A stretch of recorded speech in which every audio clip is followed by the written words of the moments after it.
Has it shifted back up? About 23,000. 23? Mm-hmm. So what was the high? The high? 70. Wow. Mm-hmm. That's a big drop. Sure. So if you bought in at 70, which many people did. Yeah. Well, I mean, we got in at 4,000 during the pandemic.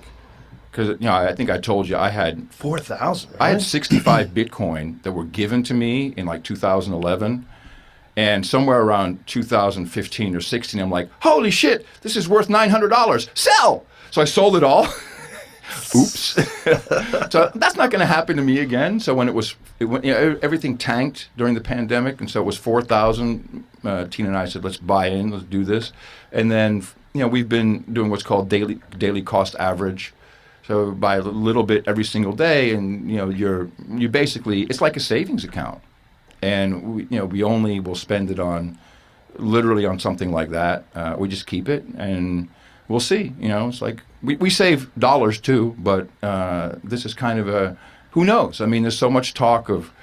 I mean, shit. Even Elon Musk is probably going to be the guy who runs the money system. Once he has his X project all in place that he's doing with Twitter, the whole concept is to have that be your wallet. That's.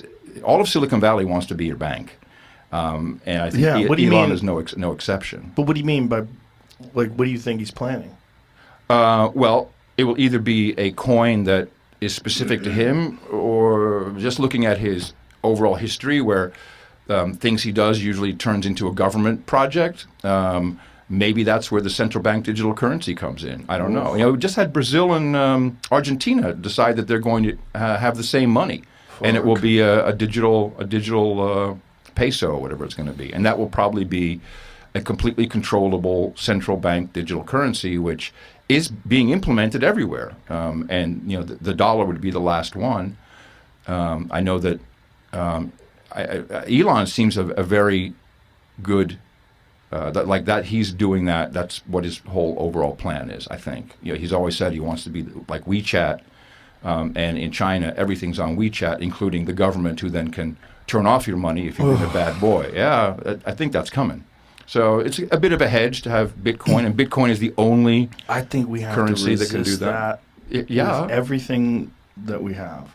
Yeah, the idea that there's a centralized digital currency connected to a social credit score system is absolutely fucking terrifying, because people self-censor already. Yep. They self-censor just because they're worried about other people's opinions. Mm-hmm. Like, that's what virtue signaling is all about. Mm-hmm. What virtue signaling is all about, virtue signaling is people sending out a signal on Twitter or social media to let everyone know that you're a good person. Mm-hmm. And, a lot of those people are not really good people, but they want to send out that signal, and they're terrified about, the repercussions of not being a good person. So the only way I know to resist that is literally Bitcoin, and only Bitcoin.